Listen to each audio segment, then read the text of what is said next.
Одон дор сувагт автоморил би бол хөтлөгч Инхбат. Аадар анир нэвтрүүлгийн шинэ дугаар эхэлж байна. Энэхүү нэвтрүүлгийг хөтлөгч ганц үг бидэнд бэлтгэн хүргэдэг. Өнөөдрийн дугаарыг чанартай амьдралтай FS Construction-ы Morton Residence болон бид аз жаргалыг үйлдвэрлэдэг Boso Conditor компани Shira шар сууны амттан ивент итгэж байгаа. Нэвтрүүлэг маань та бүхэнд YouTube-ийн Одон дор сугаар болон NTV телевизээр мөн 83.3 107 стелгоны Одон радиогоор хүрч байна. За өдрийн мэнд гэнэ. За өдрийн мэнд хүргэе. За энэ жил 2026 он бол Монгол төмний маань хувьд үндэсний тусгаар тогтнолын хөдөлгөөн өрнөсний 115 жил гэж явна. За тэгээд энэхүү ойд зориулаад 2025 оны 12 дугаар сарын 29 гэдэг энэ өдөр онцолж тэгээ миний өөрийн одоо хувийн зүгээс нэгэн бичлэг татсан байхгүй юу. Тэгээ тэр нь болохоор одоо танд бэлтгэсэн байгаа. Хоёул тэрийг нэг сонсчоод тэгээ өргөжлүүлье. За тийм. За ингээд үзэгчдээ энэ өдрийн дугаар маань энэ хүрээд өндөрлөж байна. Дараагийн дугаар уулзцаая. Баярлалаа.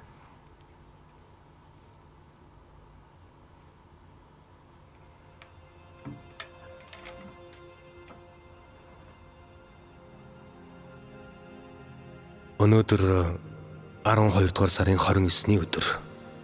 Өнгөрсөн зууны ихэнх үеийн энэ өдөр улсаан тунхаглаж төрөө мандуулж явсан эд 33хан настай эр танд эл загтлыг хаяглая.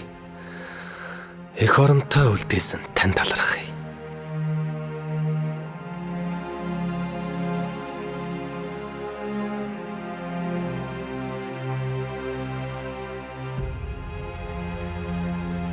Түшмэг улсгүй, тулгандаа галгүй, төлөгний ч мэдлгүй.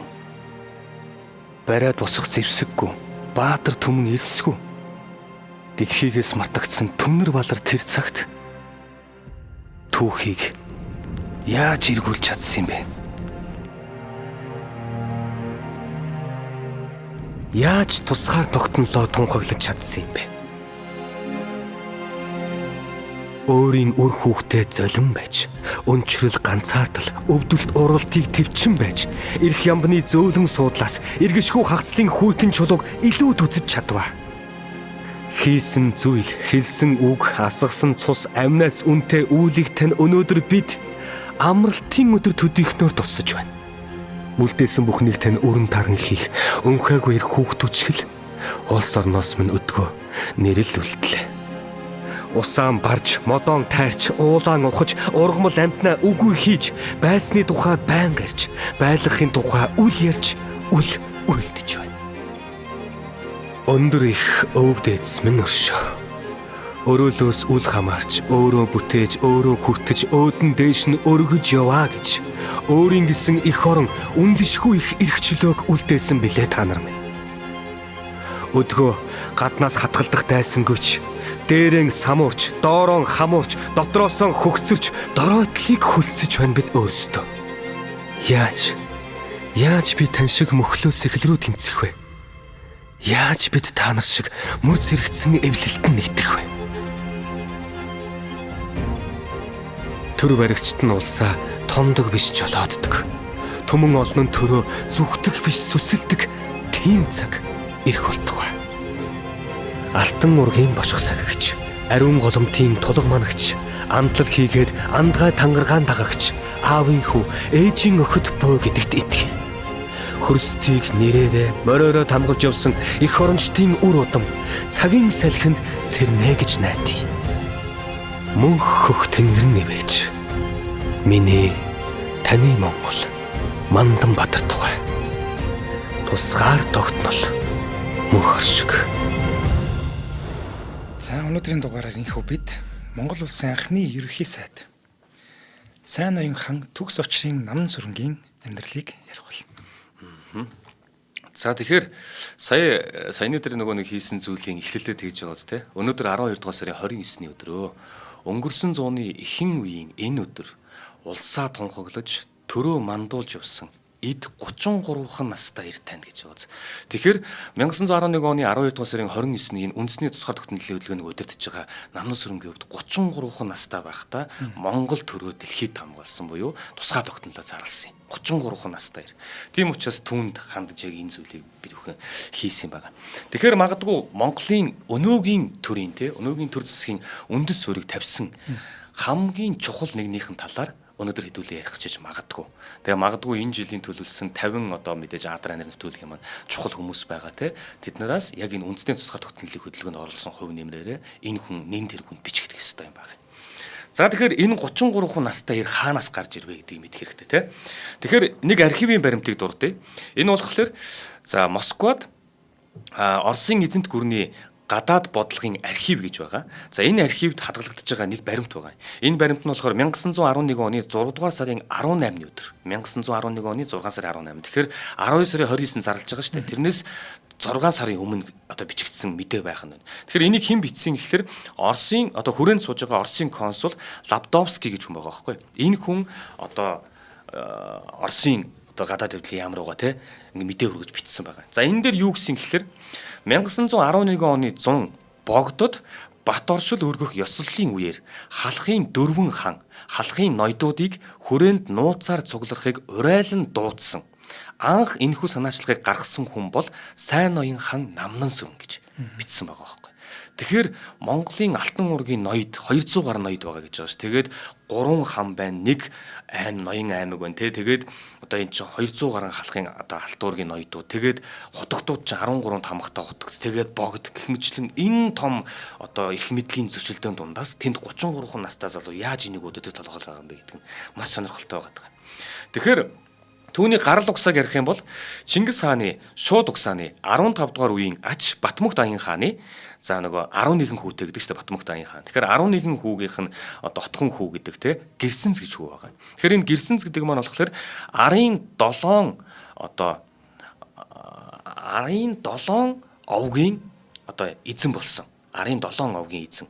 Гэрсэнц гэдэг нь болохоор халахын хамгийн хүчрхэг жалаарыг захиран суусан тул түүнийг бид нар Гэрсэнц жалаар хунтайж гэдэг. Түүний нэр нь Гэрсэнц байхгүй. Гэхдээ жалаарыг захиран суусан учраас Гэрсэнц жалаар гэдэг. Гэрсэнц 7 хүүтэй.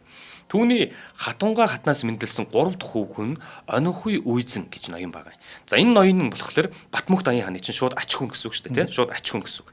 За Онохуй үйзэн ноёны 4 дахь хүн Төмөнхөн гэж ноён бий. Төмөнхөн ноён болохоор тухайн үед гарсан бослог тэмцлийг дарсан учраас түүнд сайн ноён хэмээх цолыг хүртээсэн байдаг. За ингээд халахын 3 хан гэж байгаа. 3 хантай дүйц хүз хүндлэгдэх болсон сайн ноён гэдэг цол тэнд үүсэж байгаа. За үүнийг болохоор Төмөнхөн ноён анх авсан байна те. Сайн ноён Төмөнхөн гэж явах нь. За тэгээд түүний бас гавьяаг үнэлэн хөндлөн цөхөр хэмээх тамгыг барьсан байдаг. За тэгэхээр цаашид бид нар Төмөнхөн хөндлөн цөөхүр сайн ноён гэж ер нь бол энэ угсаа удмыг те одоо удмынх нь байгуулсан гавьяагаар дуудах юм бол ингэж дуудана гэсэн үг. Төмөнхөн ноён 2 хүүтэй. Төмөнхөн ноёны 2 дугаар хүн Данзан лам гэж байгаа. Энэ Данзан лам гэдэг хүн түүнийг залгамжилсан байдаг. Түүний дараа Тасхив, за Ач, Шамбчиж, Даш Дондов нар залгамжлан явсан. Энэ сайн ноён гэдэг цолыг. За гэхдээ энэ залгамжилж явж байгаа хүүгүүдээс нь зарим нь бас сайн ноён гэдэг цолын залгамжлаагүй бас байдаг юм байна лээ. Тэгэхээр 1725 он гэхэд Төшөөд хаан аймгаас түүний захирсан 19 хошууг салгаж шинэ аймаг байгуулад сайн ноён гэдэг цолоор нэрлэж байгаа. Ингээд сайн ноён гэдэг аймаг маань үүсэж байгаа байхгүй. Улмаар ингээд халах маань 3 хантай байсан бол 4 дахь аймаг үүсээд тэрийг сайн ноён аймаг гэж байгаа. Сайн ноён хан аймаг биш угаас сайн ноён аймаг гэж. Ингээд 4 дахь аймаг болж байгаа. Төмөнхөн ноёноос хойш 13 сайн ноён үе залгамжилсан. Түүнийг 14 дахь үедээ залгамжилсан сайн ноён нь Төгс очир юм байна. Тэгэхээр Төгс очир болохоор халахын сайн ноён аймгийн сайн ноён хан биш шүү дээ. Халахын сайн ноён аймгийн сайн ноёны хошуунд 15 дугаар жарны гал шар барс жилийн барс сард буюу 1878 оны 2 сард олноо догшин цоохор ноён хэмээн алдарсан сайн ноён Төгс очирын гэр бүлд Чандман Эрдэнэ хатан хандмаагаас нэгэн хүү мэндэлсэн нь Намнан сүрэн байгаа байхгүй. Тэгэхээр энэ нь одоогийн Өвөрхангай аймгийн Уянга сум юм байлээ. За Төгс очир гэдэг хүн бол за яг түүхэн сурвалжид бүрэн бусч гэстэй гэсэн 4 хүүтэй гэж гараад идэг. Тэгэхээр дээрээсээ 2 дахь хүн Намнан сүрэн бол таарч байгаа. За түүний эцэг сайн ноён төгс очин болохоор Бадаргуул төрийн 9-р онд сайн ноён засаг хошоо Чинван залгамжилсан хүн нилээд зан авирын хувьд хурц тэгээд ийм хууль дүрм хатуу баримталдаг өндөр шаардлагатай нэгэн байсан гэдэг. Тиймдээ ч нутгийн иргэд догшин цоохор ноён гэж төгс очир ноёнтныг бол дууддаг байж. За түүний 2 дахь хүү гэдэг Намнан сүрэнгийн хувьд болохоор төрөлхийн багаасаа сэргэлэн маш ийм гярхаа хурдтай юмыг сэтгэдэг ийм хүү байсан. Тэгвэл тийм болохоор ном эрдэмт ирэх дуртай. За тэгээ альваг сэтгэн бодох чадвар өндөртэй. За тэгээд өв тэгш төвшин сайхан зан харилцаатай нэгэн болон өсөж исэн байгаа. Тэгэхээр түүний эцгийн хувьд болохоор өөрөө төгс очир ноёнтон ч болохоор ийм маш өндөр шаардлагатай гэдэг байгаа шүү дээ. Тэгээ хууль дүрмээр баримталдаг. Тэгээд өөрийнх нь залгаж ирсэн тэр том удам судар байгаа. Үүндээ нийцэхгүйгээл мэдээж одоо шаардлага нэхнэ л гэсэн үг юм уу те. Тэгнэ гэсэн үг. Тиймдээ ч 1884 он гэж яхад одоо Намнан сүрэнг дөнгө 6 нас хөрмөгцөн нутгийн хамгийн эрдэмтэй номтой багш нар болох Шийлэг за тэгээд Чимэд дорж доной багш нартай хадаг барин одоо шав барилдуулж те багш шав барилдуулж багаас нь эрдэм номд сургаж эхэлж байгаа хүүгээ. За тэгээд энэ дурдгдж байгаа Чимэд дорж доной гэх энэ эрхэм болохоор гүйлгээ ухаан тий гүйлгээ ухаан хар ухаан сайтай. За Монгол ахуй зан саншлыг сайтар мэддэг. А тэгээд дээдс болон дооцсон амьдралыг тий жаргал зовлон аль алиныг нэвт мэддэг хашир түшмэл хүн байгаа байхгүй. За тэгэхээр энэ хүн хүүд бол маш сайн амьдралынх нь хувьд гэсэндээ багшуулж чадна гэсэн үг. За тэгэхээр төгс очир ноён болохоор өөрийн гал голомт мөн өөрийн ирээдүйн төрийн түшээ хошуу засаг залгах хөвгүүн маань бол Намнан сүрэн гэж дээд газараа өргөн мэдүүлж ирсэн байна. Тэгэхээр эртнээс Намнан сүрэн бол энэ сайн ноён гэдэг энэ цолыг үргэлжлүүлэн авч явах, хошуу засах юм авч явах, төрийн хүн болох юм а гэдгийг аав нь аль хэдийн мэдсэн байсан. Түүний дээр нэг ах байгаа. Тэрийг нь болохоор төгс очрын байтаг намжил гэдэг. За байтаг намжлын хувьд болохоор Бадаргуул төрийн 10 дугаар онд буюу 1884 онд улсын түшээгүн залгамжилсан. Уул нь аавынхаа түшээгүнийг залгамжилсан. Гэхдээ Намнан сүрэнг 6 настай байхад нь өвчний улмаас таалт өгсөн.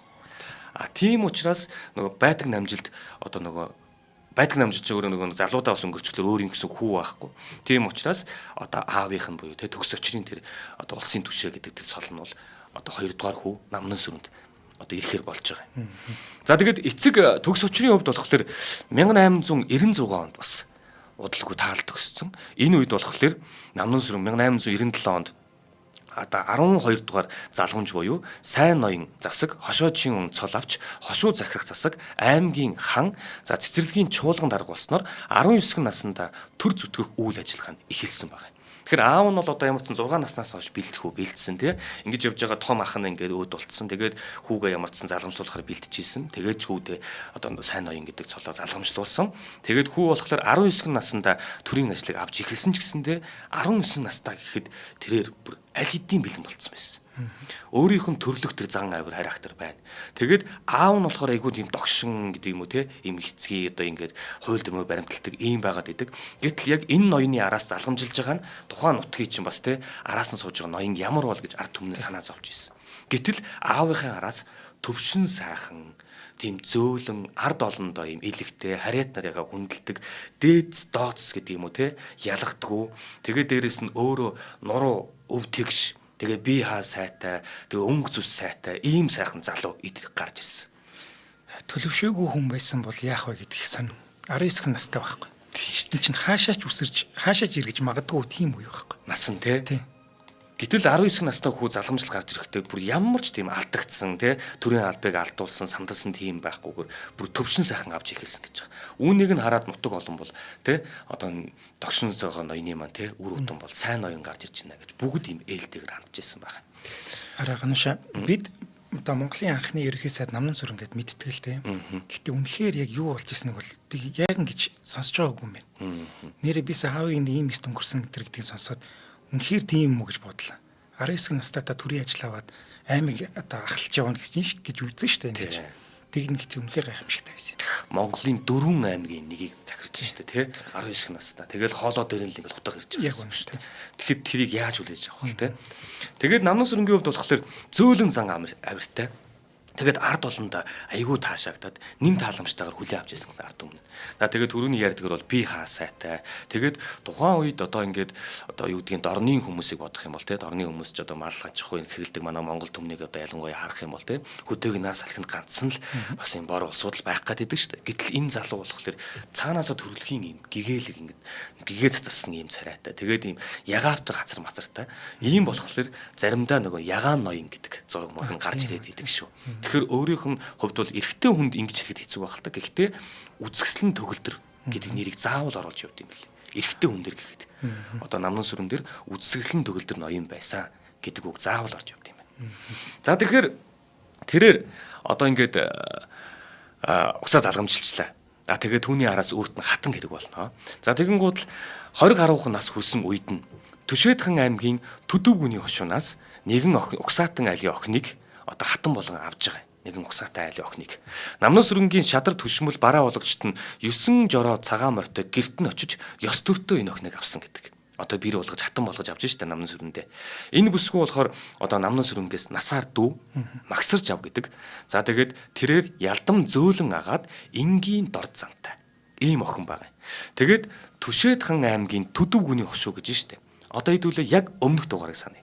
Өмнөх дугаар дээр бид нар Булган аймаг те Төшөөдхан аймгийн Дайчин вангийн хошуу, Эрдэнэ дайчин хошоо Чинван, Чинван ханд доржин талаар ярьсан. Тэгэхээр түүний энэ охиныг авч байгаа газар нь ханд доржийн нутгаас охиныг авч байна. За тэгээд энэ нь болохоор яг Төшөөдхан аймгийн Төдөвгүний хошуу гэдэг нь одоогийн Булган аймгийн Дашин жилэн сумын нутаг. За тэгэхээр одоо эндээс авахд цаагаар юу хийж чинь гэхээр намнан сүрэн Чинван ханд доржтой одоо бараг л нутаг хошуугаар ураг холбогдож байгаа гэсэн үг. Ийм эхлэл тавигдж байгаа. Тэгээд дээрэс нь намнан сүрэн болон ханд доржийн өвчин аль аль нь алтан ургийн улсууд шүү дээ. Тэгэхээр алтан ургаасаа хэлхээтэй ах дүүс байхгүй. За ингээд ханд доржийн хувьд бол намнан сүрэнгээс 10 насаар ах гэдэг. За энэ цагаасууд ерөнхийдөө бие бинийгээ мэдж эхэлсэн байгаа.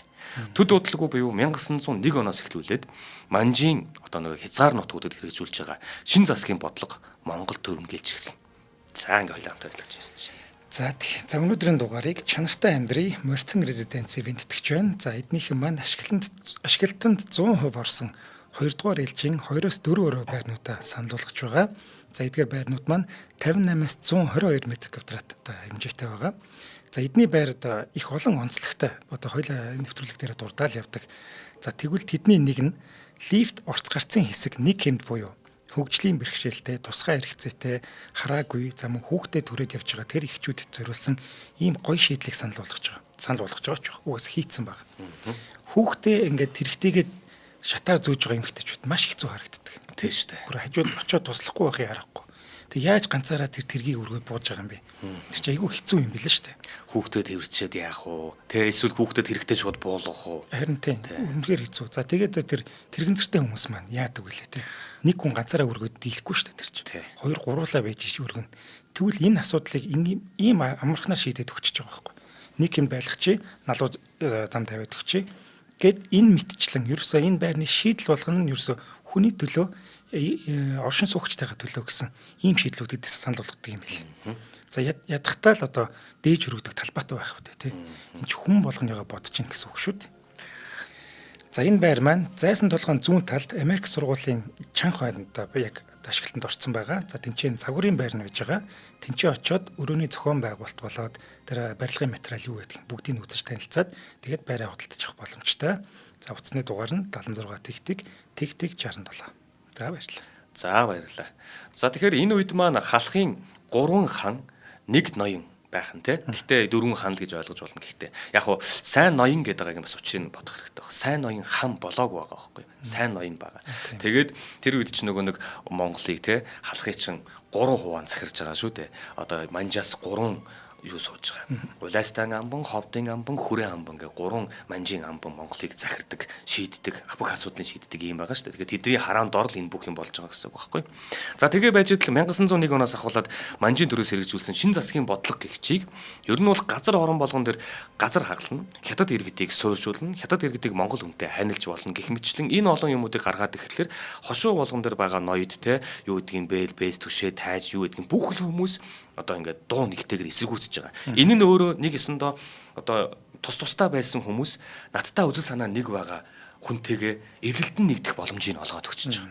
За ингээд яг энэ үеэс ахуулаад Намнан сүрэн болон Чингүн ханд доржийн харилцаа бас ингэж холбогдож эхэлсэн гэж үздэг. Учир нь манжийн төр явуулж байгаа хятад бодлого буюу те манжийн төрөөс л явуулж байгаа болохоос хятад бодлого байгаа байхгүй энэ. Шин заслын бодлого гэдэг нь болохоор одоо Монгол нутгаар хятад иргэд чөлөөтэй хэрэн хэсэх, ажиллаж амьдрах боломжийг нээж маш хурдтай монголчуудыг хятад уусгах зорилготой хэрэгжиж эхэлсэн тул Монгол үндэстэн эвлэлтэн нэгдэж ууг бодлогыг хүчтэй эсэргүүцэх болсон нь үндэсний одоо эрх чөлөөний хувьсгалд өрнөх урдж нөхцөл нь болоод өгчөж байгаа. За тэгээд нөгөө дундуур нь ярьдаг штэ байгалийн баялагын судалгаа гэл те танаа нутаг орон чи ямар юу байдгүй гэл нэхэд л тэр болгонд чи ингээл нош шонойдууд чи өөрөөсөө эсэргүүцлээ байнга илэрхийлээ явж байгаа. Тэгээ үедэл энэ үед чин 1904 онд төвдөд нөгөө өрөндийн орнуудын төрөмгийл орж ирээд 13 дугаар далаа лам улс төр эдийн засгийн дэмжлэг хайгаад нутгаасаа гараад Монголд ирдэг. За энэ Монголд ирэх үйл явцсан буюу халахын нутагт орж ирмэгцэн халахын нөлөө бүхий ноёдоос хамгийн түрүүнд Намнан сүрэн түнтэй уулзсан байдаг. Хүрээ рүү явхаас өмнө нутагт ороод ирэнгүүт л ингээд улс төрийн нөхцөл байдлыг хилэлцсэн. Зарим баримтан дээр бүр 20 гаруй хоног хамтдаа байсан гэж ярилцдаг. За ингээд ярилцж жагаад тэгээд далаа ламын хувьд болохоор хүрээлүү явсан. Хүрээнд очлоо богдтой уулзсан тэмдэглэлүүд байдаг те. За тэгээд зөвшөлтөж жагаад тэгээд богдын нөлөөг бас дараад исэн учраас түүнийг Чингүн хамт орж өөрийн өргөөндөө өвөлжүүлдэг. Гэх мэтлэн энэ үйлдэл болж байгаа. За тэгээд нөгөө Чингүн хамт орж өргөөнд нь уулзж байж жагаад эргээд гарахтаа бас Намнан сүрэнтэй уулзаад тэгээд Намнан сүрэн бас халахын нутгаас үдчих өгдөг юм байна.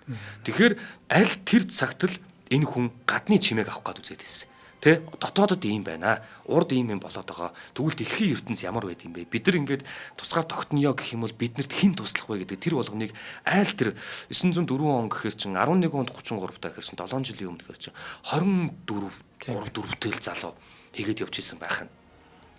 За тэгээд халахын нөлөө бүхий алтан ургийн ноёд тайз нар энэхүү шин засгийн бодлого хэрэгжиж эхлэмэгц нууцаар уулзаж эвлэлтэн нэгдэж бие биенээ дэмжиж эхэлсэн.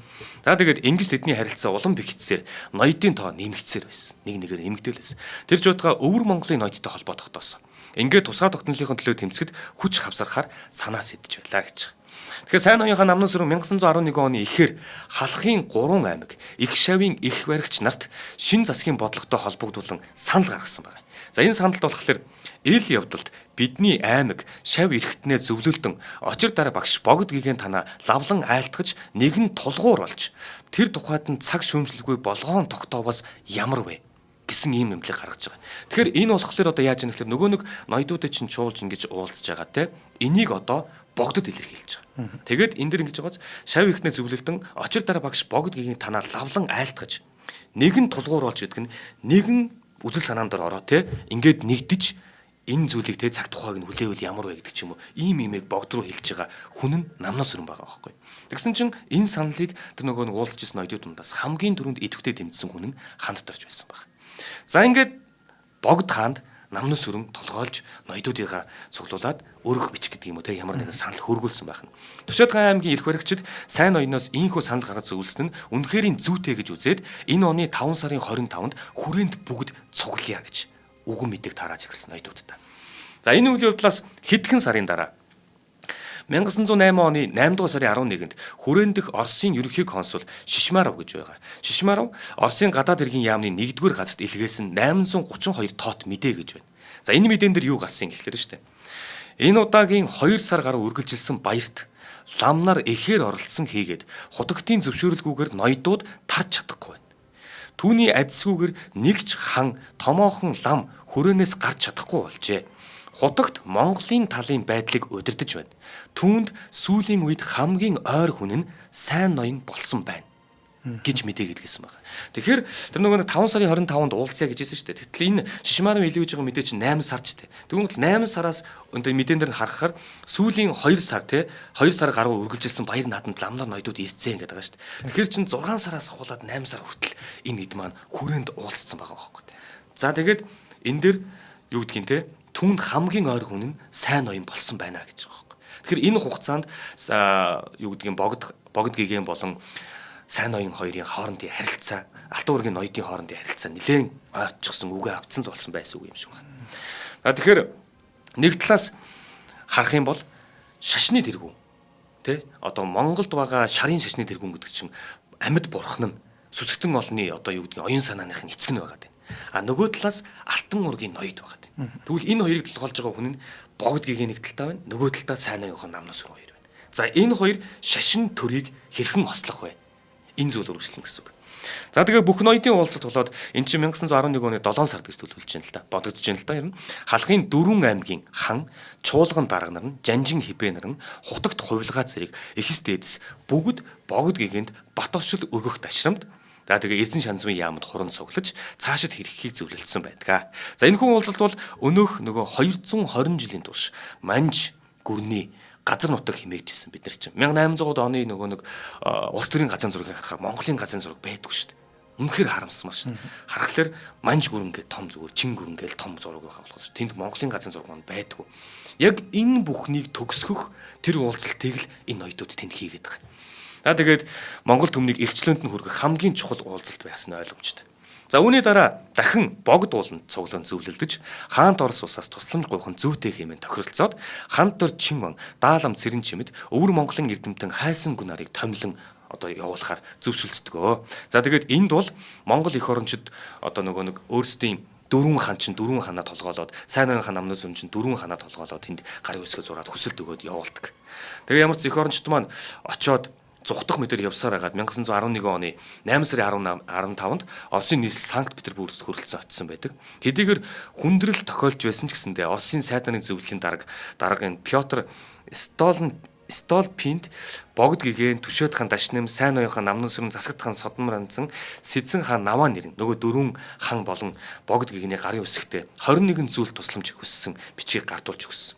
А тэндээс бол яг уу Оросын засгийн газар Монголыг сонирхож байсан эдий ч гэсэндээ Япондоо байгуулсан нөлөөллийн бүсийн тухай нууц хэлэлцээрээ баримтлан цааргалсан хариу өгсөн тул ханд дор жван аргагүйдан нутгийн зүг жолоо эргүүлэн ирсэн. За харин нуугдаж зүхтаж явсаар хагаад хүрээнд тэднийг буцаж ирэхэд нь Хятадд гарсан нөгөө нэг хувьсгал манжийн ноёхлыг эц сулгацсан байсан. За яг энэ үед Жавцан дам хутагт маш яаралтайгаар лүндэн гаргадаг. Энэ лүндэн нь болохоор ингэж байгаа. Юр альва юмд цаг хэмжээ огт үгүй. Манж хятадын ийхүү байдал цөм цаг болсны тул билээ. Харин одоо Монгол овгийн олон аймаг бүгдээр нийлж өөртөө улс болон тогтнох цаг болсон. Бүгдээр нэгэн сэтгэл хамт хүчин гаргаж чармаан зүтгэхэд харгалцмүй. Химэн лүндэн буулгасан хийгээд энэхүү лүндэн хэрэгжүүлэхээр Монголын эхэс ноёд яарвчлан одоо ажилдаа орсон байна. За тэгэхээр Монгол төрийн тусгаар тогтнолыг сэргэн тогтоох зорилго бүхий халахын хүрээний бүгд хэргийг төр эрхлэн шийдэх газар гэдгийг байгуулсан. Тэгээ өн чинь одоо нөгөө нэг ямар нэгэн өөрсдийн төсөв мөнгө юу ч байхгүй. Тэгэн гол манай ноёд өөрсдийнхөө сангаас мөнгөдөө гаргаад богд өөрсдийнхөө сангаас мөнгөө гаргаад бүгдээрээ нийлээд одоо халахын хүрээний бүгд хэргийг төр эрхлэн шийдэх газар гэдгийг байгуулж байгаа. За тэгээд энэ нь үндсэндээ одоо Монголын төр засгийн газрын үүргийг гүйцэтгэж байна гэсэн үг. За тэгээд тэнд чин төр засгийн газар байгуулжингууд л энэ хүрээнд чин нөгөө манжийн амбан манжийн амбан яам гэдэг юм уу байгаа штэ. Тэгэн гол тэрийг одоо яаралтай унгаах хэрэгтэй болж байгаа. Тэгээ манжийн засаг захиргаа түлхэн унгаах улс үндэстнээ сэргээ мандуулахаар завдж буй олон овог аймаг бүхийн ноёдууд сонсгол дуулгах төднийг урайлан дуудах зорилгыг агуулж энэ үдмээр ажиллаа гэсэн. За тэгээд өстө нөгөө ийш тийшээ бүгдэн рүү захаа мэдээ юмуудыг ломбогдын лүндэг хүргэж байгаа. За нөгөө төр засгийн газар гэдэг штэ тий. Тэр төр засгийн газрын зөвлөн шийдэх түвшмэлээр хамт орж банк томилсон. За тэгээд тус байгууллага нь Ар Монголын 4 аймагаас нэжгээд мянган цэрэг дайшлах тушаал гаргаад тэгээд нөгөө нэг тушаалаад гаргаж штэ тий. Тэгсэн чинь тушаал гарснаас зүгээр 1-2 хоногийн дотор гэхэд ерөөсөө аймагуудад мэдээ хурж амжаагүй байхад хүрээний эргэн тойрноос 500 орчим цэрэг сайн дураар цуглагдсан. За ингээд манай Монголын төр засгийн газар цэрэгтэй боллоо. Монгол маань эргээд цэрэгтэй боллоо. Тэгэнгүүт Манчин улсын засаг захиргаанд зэвсэгт бослого эхлэх бэлтгэл хангагдсан учраас Монголын удирдагчид Манжийн амбан, Сандоо амбан гэж байгаа. Сандоо амбанд за чиний бие эхлэн Манж хятад түшмэд 3 хоногийн дотор Монголын хязгаараас гар тугай. Зөрчвөл цэргийн хүчин хэрэглэн уул нутагт чин хөргөнэ гэж тулгын шаардсны дагуу энэ хувьсгал цус асгахгүйгээр ингээд бэлэн болчихж байгаа байхгүй. Тэгсэн чинь Сандоо амбан Оросын консулаар дамжаад те тэндээ хит онжогоод нутгийн зүг арга буюу зайлан оддог. За ингээд монголчууд маань тусгаар тогтнолоо өөрсдөндөө бэлдээд ямар ч төр засгийн газараа байгуулчлаа. Тусгаар тогтнол зарлааг байгаа. Тэгээд цэрэг маань ингээд бүрчлээ. Ингээд улс орны бүх эрх мэдэл төр засгийн газарт маань шилжсэн. Шинэ тулгар Монгол төрийн суурь тавигдахад бэлэн болж байна гэсэн үг. За ингээд цагаагчин ха жилийн өвлийн дунд сарын шинийн 9 буюу 1911 оны 12 дугаар сарын 29-ний өдөр олноо өргөгдсөн богд хаант Монгол улсыг байгуулан тунхагласан. За тэгээд энэ тухай шүү дээ тий. Биднэрт чинь бичиж тэмдэглэсэн юм маш зөвхөн. Гэхдээ тэнд хүрээнд байгаа консулууд энэ талаар мэдээ явуулдаг. Тэр мэдээнд нь дурдсан байгаа. Тэнд чинь консулт нь бас давхар эрдэмтэд ажиллаж байгаа маа. Хүрээнд бас ирсэн бас юм Оросын эрдэмтэд ч гэдэг юм байгаа. Тэгэхээр тэр хүмүүсийн бичсэн мэдээнүүдээс үзэхэд ингэж байгаа. Хүрээнд сууж исэн Лавдовский гэд одоо 1911 оны 12 дугаар сарын 29-ний өдөр гадаад яамдаа илгээсэн 1234 тоод цахилгаанд бичиж үлдээсэн байгаа. Тэр Лавдовский гэдэг хүн. Дээрээс нь Оросын эрдэмтэн Ломакина яг энэ одоо нөгөө 12 дугаар сарын 29-ний өдөр болсон үйл явдлыг үзээд бичсэн байгаа. За энэ бичсэн бичгт нь бол маш олон гоё үйл явдлууд дурддагтана. Би эндээс товчлоод Баяр ёслолын байдалтай нам гүн байдалд хаан эзний суурин залах тухай тунхагийг уншиж богд болон түүний эхнэрийн толгой дээр даалам сайн ноён нар титмийг өмсгсөн гэсэн байдаг. Тэгэхээр богдын толгой дээр хаан титмийг нь тавьж байгаа хүн нь сайн ноён хаан намнаас юм байх гэдэг. Тэгээд нөгөө нэг улсын их таг нь Дондог дулмын тий хатны одоо малгай гэдэг юм уу тий тэр юуг тавьж байгаа хүн нь даалам сэрэнж юм байх гэдэг. Тэгэхээр өнөөдөр бид нар энэ сайн ноён хаан намнын сүрэн гэдэг ямар оролцоотой хүн байдгийг мэдж байгаа байхгүй. Тэнд 33 настай залуу хааны титмийг толгой дээр нь тавьж ин шүү дээ. Тэгээ би өчнөө олон гоё юмуд байсан юм орхицсон л да. 900 цагаан тимээтэй. Тэгээд ёслолд оролцож байгаа бүх хүн хэдэн зуун цагаан хадаг байсан. Маш том ёслол болдго юм билээ. За тэгээд Монгол улсын үүнээс эхлүүлээд шууд Монгол улсын засгийн газрыг байгуулах хэрэгтэй болж байгаа. За ингээд засгийн газрыг байгуулахдаа 5 яамтайгаар байгуулдаг. Улс орныхоо тусгай тогтнолын төлөө тэмцэж ам биеэр огоорон зүтгэгчдийг төрийн өндөр албан тушаалд тохон томилсон. За тэгээд 5 яамыг байгуулахдаа ингэж байгаа. Дотоод хэргийг бүгд захин шийдэх яамны сайдаар даалан цэрэн чимэд. Гадаад хэргийг бүгд эрхлэн шийдэх яамны сайдаар Чинван ханд доржиг. Сангийн хамаг хэргийг бүгд захирах яамны сайдаар Түшээд Чинван чагдарж авыг, цэргийн хэргийг бүгд захин шийдэх яамны сайдаар Далааван гом сүрэнг, шүүн таслах хэргийг бүгд захин шийдэх яамны тэргүүн сайдаар Эрдэн засаг хошоо Чинван намсраа нарыг тохон томилж байгаа. Ингээд Монгол улс 5 яамаа байгуулж байгаа. Богдын засгийн газар маань. За ингэхдээ энэ зарилгынхаа хамгийн ихэнд сайн ноён хаан намнан сүрэн гэж байгаа байхгүй. Тэгээд үе улраан олгох ногоон жууз шар хүрэм улбар шар жолоо итгэмжид эйтэй эрх дайчин цол шагнаж шадар сайд болгох тун хэмээн зарлагдж байгаа. Тэгэхээр шадар сайд болчихлоор богдын дэргэд шууд шадарлах буюу богдод зөвлөх эрхтэй ганц хүн нь сайн ноён хаан намнаас сүрэн болж байгаа. Сайн ноён намнаас сүрэн болж байгаа. Тэгээд энэ цолыг бол халахын 4 ханаас ганцхан түүнийг л одоо онцгойлж шадар сайдаар тохон тавьсан байдаг. Мөн сайн ноён намнан сүрэнд богд хааны зарилгаар хан цолыг олгосноор 1912 оноос эхлээд түүнийг сайн ноён хан намнан сүрэн гэх ба түүний аймгийг сайн ноён хан аймаг гэж нэрлэх болж байгаа юм. Богдоос өгсөн, одоо хаанаас өгсөн тийм цол юм биш үү? Тий. Тэгээд хаанд зөвлөх эрхтэй ганц хүн нь намнан сүрэн бол таарж байгаа юм. Насны хувьд зөрөөтэй шүү дээ. Одоо Чинван хан доржийн хувьд чинь л түүнээс 10 ах гэж байгаа шүү дээ. Тэгэхэд 10 ах хүмүүс нь намнан сүрэнгийн зааврыг сонсдог, зөвлөгөөг нь сонсдог. За ноёд болон лам нарын харилцаанаас хамаарат тун удалгүй энэ бүх яамдыг одоо ингээ хоорондоо ажил дөрвийг явуулах болохоор даалам зэрэмжим гэдэг юм Чингэн хаан дорж гэдэг ч юм ингээд ноёдын бүлэг, за лам нарын бүлэг гэдэг ч юм ийм юмуд бас орно л доо. Тэгээд энэ үйл явдлаас болоод зарим нэг ажил явахгүй, алдагдаж ингэндэг нь хоорондоо толгилсон болохгүй. Ингээ байж л намнан сүрэнгийн хувьд бас бие хаана өвдлөө гэд нутг руугаа эргээд очицсан байдаг гэх мэтлэн үйл явдлууд байгаа. Ингэж жагаад 1912 оны 8 сард бүгд ерөнхийлөн захирах яамыг байгуулад энэ яамны сайдаар сайн ноён хан намнан сүрэнг томилсон байдаг. За яг эндээс ахуулаад одоо Монгол улсын анхны ерөнхий сайдаар сайн ноён хан намнан сүрэн сууж байгаа. 34 хүн настай гэсэн үг тийм. Ингээд сайн ноён хан намнан сүрэн бол 1912 оны 10 дугаар сарын 25-нд тамгаа гардан авдаг. Ингээд албандаа ажилд ордог. За сэргэн мандсан Монгол улсын анхны ерөнхий сайдын албан тушаал тохон томилогдсон намнан сүрэн хамгийн түрүүнд үг хэлж байгаа. Энэ үгдээ юу гэж нэхлээр Монгол улсын засгийн газрын гол үзэл баримтлал нь үндэсний тусгаар тогтнолоо сэргээн баттгаж нийт Монгол овогтныг нэгдсэн Монгол улсыг байгуулах явдал хэмээн тодорхойлж тусгаар тогтнолоо зарлан тунхагласан явдалд өвөр Монголын 100 үд, зост, жирэм, шилийн гол, улаан цав, их зүүн зэрэг 6 чуулган, хөх хотын төмдийн зүүн баруун гарын засаг, хар мөрний их мянган өөлдийн засаг, алшаа, ар хорчин, элийн мөрний цахар зүүн гар болон Тарбагтаан аймгийн хошууд талархан дагахаа илэрхийлж, нийслэл хүрээнээс цэрэг илгээж, өвөр Монголыг бүхэлд нь Хятадын дарлалаас чөлөөлөхийг хүссэн гуйсан байна. Хөлөн бүрийн бараг өвөр 6 чуулганы 49 хошууны 35 нь Монгол улсдаа нэгдснээс гадна Хөх нуурын 24 хошуу, Цахар 8 хошуу, Элийн гол болон Тарбагтаан 16 хошуу дагаар орж албан ёсоор нэгдэхээ илэрхийлсэн байна. Тэгэхээр богд хаан төр байна. Зарлсан.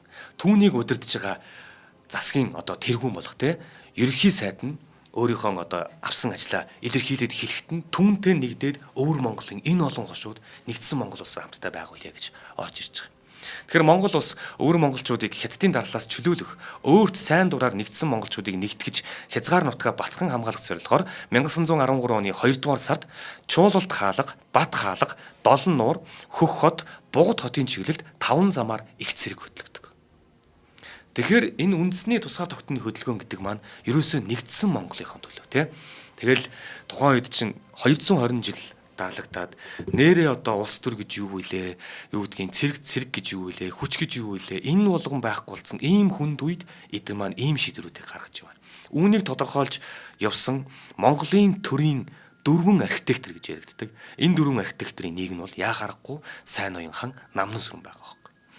За тэгээд маш олон сэдвүүдийг би энэ дээр хөндөхгүй үлдээнэ. Яагаад тэгэхээр бидний нэвтрүүлгийн цаг бага, үүнээс шалтгаалаад та бүхэн маань тэр үгнээс цаашаа судлаад аваад явах юм бол маш олон бас дурддах зүйлүүд байгаа шүү. За хоёул хамтран ярилцчаа ярьчаад түүний хийсэн бүтээснийг ярив. За өнөөдрийн дугаарыг би дад жаргалыг үйлдвэрлэдэг Moncondi брэнд дэвэнд итгэж байна. За Moncondi брэнд нь Shira гэдэг нэртэй шар сүний амттангаа зах зээлд шинээр гаргаад байгаа юм байна. За энэ хүү бүтээгдэхүүн маань шар сүний хатуу чихрийг зөөлөн 99 чихэр болгоцсон ийм гоё бүтээгдэхүүн юм байна. За энэ ач холбогдлын талаар ярихад D болон B юм уу? В юм уу? За D болон B витаминаар баялаг. Эсэн чихрийн агуулмж бага, уургийн агуулмж өндөр. За кальц, цайр агуулсан юм давуу талтай юм байна. За худалдаалж байгаа цэгүүд нь 4 зам болон 5 шарт байдаг бос агуулгаар худалдаалж байгаа зам бүх сүлжээ дэлгүүр бөөний төвүүдээс худалдаж авч болно. За Moncondi гэдэг нэртэй Facebook-ийн хуудас байгаа. Тийшээ шууд мессеж бичгээр чатботоор онлайнаар захиалаад шууд хөргүүлээд авах боломжтой байна. За ингээд үндэсний үйлдвэрлэлд дэмжиж Moncondi брендийг сонгохыг уриалж байгаа. За баярлалаа. За чихэр нь болохоор энд байгаа юм шүү те. Shira гэдэг. Тийм.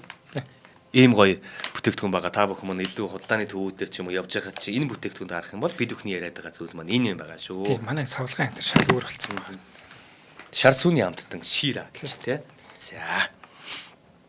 За болсон уу? За болсон. За одоо яг энэ хэсэг дээр яг хэдүүл ингэ чинь бүр нүд онгойно. Би өөрөө танилцж явахдаа бүр үнэхээр итгэж чадаагүй.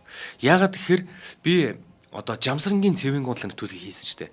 Жамсрангийн цэвэн гунч нь болохоор 20 дугаар зууны монголчуудын оюун санааны эцэг шүү дээ. Манай Монголын боловсрол энэ юм бүх зүйл те судрагчийн хөрөөлөн ингээд маш олон хийсэн бүтээсэн зүйлтэй агуус хэтэн соён гэгээлүүлэгч. Энэ хүн Монгол улсын үндсэн хуулийн эхийг тавьсан хүн. Тэр хүний монголчуудын энэ оюун санааг шингээж хийсэн энэ үндсэн хуулийн их өнөөдрийн хүртэл 100 гаруй жил явхдаа тэр үндсэн сүнсээ алдаагүй л явж байгаа. Ийм чухал Жамсрангийн цэвэн гэдэг хүний талаар бид нар Аадар анир дээр ярьсан. За тэгвэл биш үү? Сайн Ноён хаан Намнан сүрэн ерхий сайдын албаа аваад хамгийн түрүүнд улсын эрх буюу анхны арчилсан үндсэн хууль бидэрт хэрэгтэй гэдэг зүйлийг ярьж байгаа. За тэгэн гутлаа дөнгөж 30 гаруй настай 30 гарч байгаа нэгэн хүүхд удаж авчлаад судалгаа хийнэ авъя. Яах вэ гэхээр өрнөдийн хүчрхэг орнууд те юу гэдгийг Англи, Франц, Герман юу гэдгийг энэ бүх орнууд Швейцар энэ бүх орнуудын хууль нь ямар байдгийг судална. Тэндээс бидний өнөөдрийн монголчуудад те шинэ төрөө босгож байгаа энэ монголчуудад хамгийн таарах тэр болгоныг хоёлаа хийж авнаа гэд түн даалгавар өгсөн хүн нь Сайн Ноён хаан Намнан сүрэн. Тэгээд түүний дагуу Жамсрангийн Цэвэнга маш олон улсуудын нөгөө хууль нэтэр юмыг судлаад тэгээд Намсрун гэдэг хүний засаглалыг тэргүүлж явах энэ үед Монгол улс анхны арчилсан үндсэн хуулиа тэнд хийж. Энэ монголчуудын маань тэр үндсэн сэхээний тэр зүвх зүйл шингэсэн хуулийг энэ хүмүүс босгосон байх нь. Тэгээд зүгээр л нэг нь л хийж байгаа шүү дээ. Бүр маш олон ажил байгаа. Би зүгээр дурдаад өнгөрье. Монгол улсын анхны парламентыг байгуулсан. Парламентыг байгуулахдаа өнөөдөр бид нар засаглалын хувьд ондоо байгаа л та. Гэхдээ тэр үед биднэрт хамгийн сайн таарах засаглал нь бас л маш сайн судалгаа хийж байгаа. Одоо ингэдэг шүү дээ. Английн хаан засаг. Дээд, доод танхим гэж байдаг үз. Яг тэрийг Монголд хийхлүүлсэн. Тэгэхээр бидэнд хаан байна. Бидэнд дээд танхим хэрэгтэй, доод танхим хэрэгтэй. Тэгээд ард болон төрийн албаныхан хамтдаа хэлэлцэж асуудлыг хамтдаа шийддэг байх хэрэгтэй. Ийм үзэл санааг анх хатгсан хүн нь Намнасүр. Монголын төрд. Тэгээд Эрдэнэ боловсролын эхийг тавьсан. Шин цагийн хот төлөлтийг хийсэн. Тэгээд төрийн ёслолын хувцсны шинжилгээг хийсэн. Анхны үлээвэр найрал хөгжим Монгол улсын сүлд дууг ишгэлүүлсэн. Эрдэнийн очир гэдэг одонд гаргаж ирсэн. Очин цагийн цэрэг сургам бэлтгэж эхэлсэн. Тэгээд шин цагийн цагдаагийн байгууллагын үүслийг эхлүүлсэн. Шин цагийн анхны шин төл хэмээх сонин гаргаж ирсэн. Хэвлэлийг хэвлэл мэдээллийг оруулж ирсэн. Ядуу иргэдийг хүрээнээс гаргаж эхэлсэн. За энэ дээр би дараад нь хийж гэнэ. Ядуу иргэдийг хүрээнээс гаргасан гэдэг нь бит хоёр ярьжсэн ч тийм. 1900 оны ихэнх гэхэд чинь 50000 гаруй хиттийн пүүс. Тэднэрт хідэн үеэрээ гэдэг юм уу, хідэн мал хууга бүгднийг алдсан. Бүр үгээгүй хоосорцсон. Тэгээд тэр хятад худалдаач пүүсүүдийн хар ажлыг нь хийдэг хэдэн мянган монголчууд байна. Тэд нар гэр орон байхгүй. Зүгээр энэ хүрээний уртхан зүүн урд талд модон юм уцууд байсан. Тэрэндээ амьдардаг. Өмссөн хувцс дээлнээр юм нургацсан орсон хэдэн мянган гаруй хүмүүс байсан. Зүгээр зарим тоо гарч ирдэг нь 2500 гаруй гэдэг. Тэгвэл энэ хүмүүсийг энэ саяны том одоо юу ядуу иргэдийг хөрөөнөөс хөөсөн гэж дээ. Энэ яасан гэхэлэр бүгднийг бүтгэлжүүлээд хаанаас ирсэн хин юм бэ? Чи яасан юм бэ? Бүгднийг аваад тэгэн бол одоо нөгөө хүн чимлэгч би Төшөөдхан аймгийн Дайчин вангийн хошууны тим албад тим хүн билээ. Тэгэн гутал нь шууд хөрөөнөөс одоо өөрийн засгийн газараасаа тэр газар руу харьяат руу мэдгэл өгөөд танаа энэ иргэн чинь энд ийм байдалтай байна. Та нар яагаад энэ хүнээ харахгүй байгаа? Энэ хүнээ ав. Тэгээд нутаг оронд нь мал тасалж өг. Ажил хөдөлмөр эрхлүүл. Тэгээд малаас гасан ашиг шимээр нь хэрвээ тэр шаардлагатай бол өр зээлийг нь багтуул.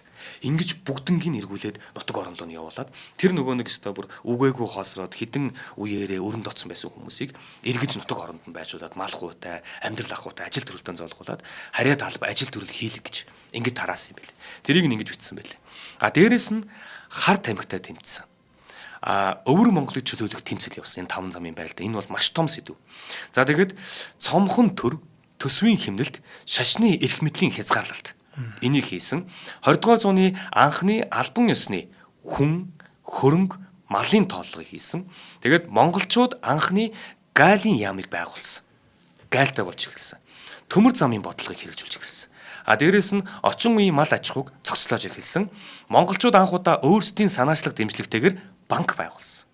Тэгээд газар тариалангийн салбарын шинжилгээг газрын менежмент гэдэг зүйлийн тухайд хийж эхэлсэн байна. Тэгээд уул уурхайн салбарын шинжилэл.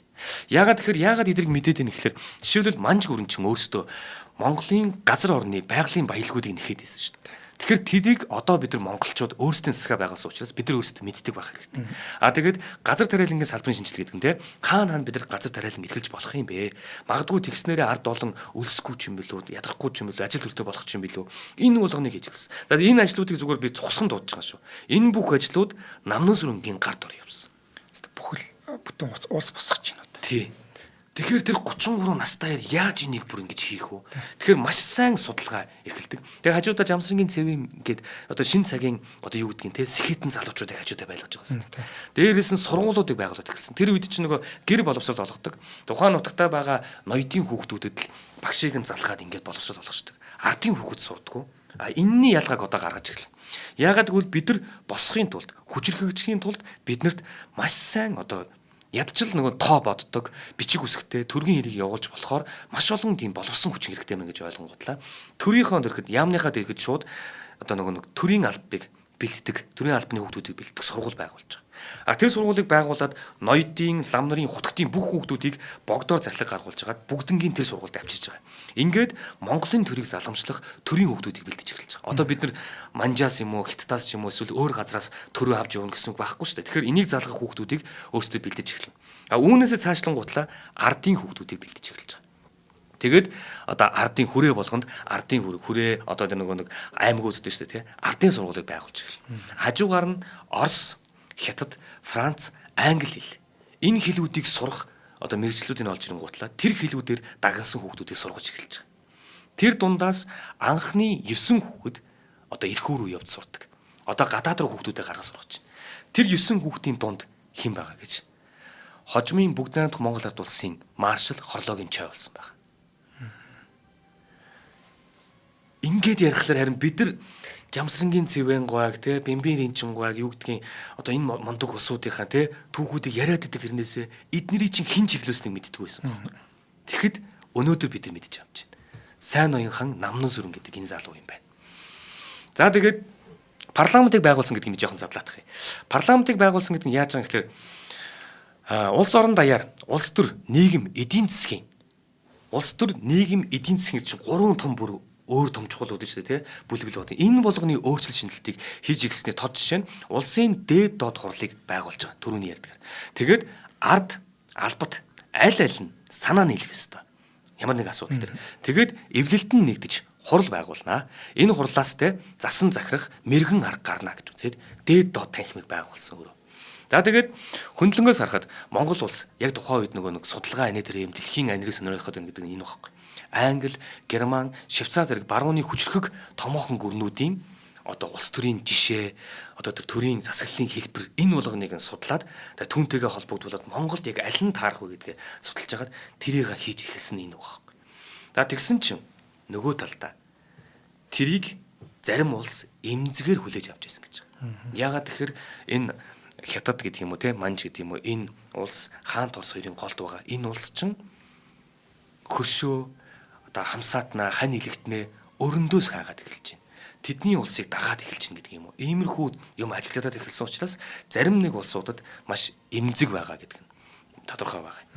За тэгээ эрдэм сургуулийг нөгөө нэг эрдэм боловсролыг 150 гэдэг нь тэр нөгөө нэг төрөний ярьж ирсэнаар хүүхдүүдийг ингээд суугаад эхэлсэн. Ардын хүүхдүүд сурах эрхийг нээгээ те. Ардын хүүхдүүд сургууль сурч эхэлж байгаа. Бичиг номтой болж эхэлж байгаа. За ингээд 1913 оны 5 сард Монголоос анх удаага тэр 9 хүүхэд одоо гадагшаа суралцаж эхэлж байгаа. За тэгээд төрийн албанд бэлдэж байгаа. Дээрээс нь одоо нөгөө хүүхдүүдтэй гадаад хэл заагаад шүү дээ. Тэр хүүхдүүдтэй гадаад хэл заахын хажуугаар тэр улсуудыг давхар судалж байгаа. Дэлхийн улсуудыг давхар судалж байгаа. Дээрээс нь Монгол цэргийн тусгай сургуулийг байгуулж байгаа. Энэ сургаал байгуулагдсанаар эндээс нөгөө 5 замын байлдаанд явах цэргүүд маань бэлэн болж одоо дайн тулаан хийхэд бэлэн болж байгаа гэсэн үг байхгүй. Тэгэхээр чин одоо тэр 220 жил ингээд төр засаг энэ дээр юм бүр алдагдсан байсан улсын төр засгийг босгоод нийгэм сургууль энэ дээр бүх юмыг хийхин хажуугаар бас гадагшаага өвөр Монголын ах дүүсээ чөлөөлөн дайн тулаан цэрэг зэвсэг санхүү мөнгө юу вэ те энэ болгоныг хийж гин гэсэн үг. За шин цагийн нөгөө хот төлөлт гэдэг яриад байгаа юм. Би ч өөрөө нэг архитект мэргэжилтэй болохоор энэ надад айгүй сонирхолтой байгаа байхгүй юу? Тий. Одоо шин цагийн хот төлөлт гэдэг нь ингэж байгаа юм. Хаа байсан 110 хэдэн жилийн өмнө штэ. Тэгэхээр Намнан сүрэн юу харж ирсэн бэ гэхээр энэ нөгөө нэг богд хааныг хаан ширэнд өргөмжилсэн штэ тий. Яг тэр үед давхар их хүрээг нийслэл хүрээ гэдэг нэртэй болгосон. Энэ маш том алхам. Их хүрээ. Энэ өөрөө юу гэж байгаа юм гэхээр урд нь бол одоо нөгөө манай Өргөө гэдэг маань одоо Улаанбаатар хот маань тий анх эхлэн тэр Өвөрхангай аймагт эхэлж байгаа шүү дээ. Тэгэхдээ өргөө гэд байгуулагдж байгаа шүү дээ. Өргөө гэдэг нь одоо анх дугаар богд зан мазрыг тойруулаад ингээд бууж эхэлж байгаа тий. Буюу тэр хийдийг нь тойроод хүмүүс амьдарч эхэлж байгаа. Тэгэхээр тэр өргөө яг дараад нь одоо их хүрээ гэдэг ч юм уу тий одоо их хүрээ гэдэг нэртэй байна шүү дээ. Тэнгүүд их хүрээ гэдэг чинь бас л богдыг тойрон хүрээлсэн хүрээ гэдэг нэртэй байгаа. Тэгвэл эн чин одоо тусгаар тогтносон Монгол улсын нийслэл хот юм шүү. Энэ зөвхөн шашны биш. Цэргийн, эдийн засгийн, эрдэм боловсролын одоо юу гэдгийг энэ болгоны төв болсон Монгол улсын төв шүү. Тийм учраас их хүрээ гэдэг нэр байхгүй. Энэ одоо нийслэл гэдэг нэр орж байгаа хэвээр буюу нийслэл хүрээ гэдэг нэр өгч байгаа. Тэгэхээр бас алсын бодолтой ганцхан үгэн дээр ихэд алсын бодол байгааз. Тэгээд цаагаараа Монгол төмний тэр нөгөө 200 300 жилийн байгаа тэр хүрээлж амьдэрдэг бурхны шашин гэдэг чинь те. Энэ бол бидний шашин болохоос биш төр улс гэдэг чинь өөр зүйл шүү гэдгийг нэгхэн үгээр бүтэн эргүүлээ ачиж байгаа байхгүй. За ингэн гутлаа заяа. Нийслэл хүрээ гэдэг нэртэй болгон гутлаа. Очин цагийн барилгатай болох хэрэгтэй. Дээрээс нь зөв төлөвлөлт хийх хэрэгтэй. Зохион байгуулалтын шинжилэх хэрэгтэй. Шинээр бүтээн байгуулах хэрэгтэй гэж үзсэн байгаа Намнан сүрэнгийн хувьд. Тэгэн гутлаа тэр үед ингээ холдоод амьдарч байгаа шүү дээ. нөгөө нэг хятадын пүүсүүд нь ч амьдардаг. Тэгэл өөр худалдааны пүүсүүд нь ч байдаг. Тэгэл олон төрлийн хоёлоо ярьсан шүү дээ. Олон төрлийн шашны юм хийдүүд байдаг. Тэгэн гутал хамгийн их гэмт хэрэг болохгүй зүйлс гараад байгаа юм. Тэр холдож байгаагаас болоод байгаа байхгүй. Тэгэн гутал нь шууд гадаад иргэд болон за тэр хятадууд ч юм уу те эсвэл одоо юу гэдгийг одоо гаднаас ирсэн тэр хүмүүс болон Монгол иргэд хамгийн нэгдүгээр тусдаа байлгах хэрэгтэй гэдэг. Бүгднийг салгаж байгаа. Салгаад ингээд бүс-бүст нь ингээд бүст нь оруулаад журмыг тогтоож өгч байгаа. За ингээд нэгдүгээр салгаж байгаа. Тэгэн гутлаа за иргэн та газар авах та хэмжээ хаягийн бүтгэл хийлгэж зөвшөөрлийн тэмдэг авдаг болно. Буюу нийслэлд амьдрахаар ирсэн хүн газар аавна, тэгээд хэмжээгээ аавна, тэгээд хаягийн бүтгэл хийлгэн, тэгээд зөвшөөрлийн тэмдэг авдаг болно. За дээрэс нь яамд хин дуртаануудаа хаа хамаагүй баажээ гэдэг юм амьдраад явж болохгүй л гэсэн үг байхгүй. За ингээд бүгднийг нь хаягжлаад бүртгэжүүлж байгаа. Тэгээд одоо нөгөө байгуулагдсан байгаа яамдуудыг чинь өөр өөрсдийн гэсэн байшинтай барилгатай болгох хэрэгтэй гэдэг. Тэр барилга байшингуудыг барьж байгаа. Тэгээд тоосхны тийм үйлдвэр ашиглалтанд оруулж хагаад тэрүүгээрээ нөгөө яамдын байруудыг барьж байгаа. Орчин үеийн барилгуудыг барьж байгаа. Тэгээд нийслэл хүрээнд тэр үед зам гэдэг юм уу, гүүр гэдэг юм уу байхгүйсэн. Модоор хийсэн ч юм уу тиймэрхүү юм байсан. Тэгэн гол замуудыг тодорхой болгоод замуудыг хийгээд гүүрийг нь тодорхой болгоод гүүрүүдийг хийж байгаа. За хажуугаар нь засгийн газрынхаа байрыг хийж байгаа. Дээрэс нь улсын дээд доод хурлын байруудыг нь бас байгуулж өгч байгаа. Тэгээд би бүр гайхаад исэн бохоо. Нөгөө нэг Монголын улс төрийн архитектор гэдэг нь ер нь бол юу юм бэ гэхээр яг тэр болгоныг зурж хөдөлгөөнд оруулж байршил бүх юмыг нь бэлэн болгож тэр болгоныг эхлүүлдэг энэ хүн байгаад байгаа байхгүй.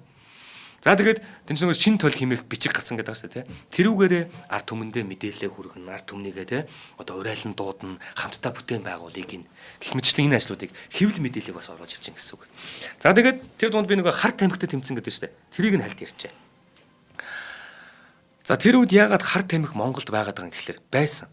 Яагаад байгаа юм гэхэлэр өрөндийн орнууд чинь манж гүрнээс худалдаа 8 хийж байгаа шүү дээ. Тэгэнгүүт манж гүрэн чинь цайгаа гаргадаг ч юм уу, даавуугаа гаргадаг ч юм уу ингээд худалдаа 8 хийгээд эхэлсэн.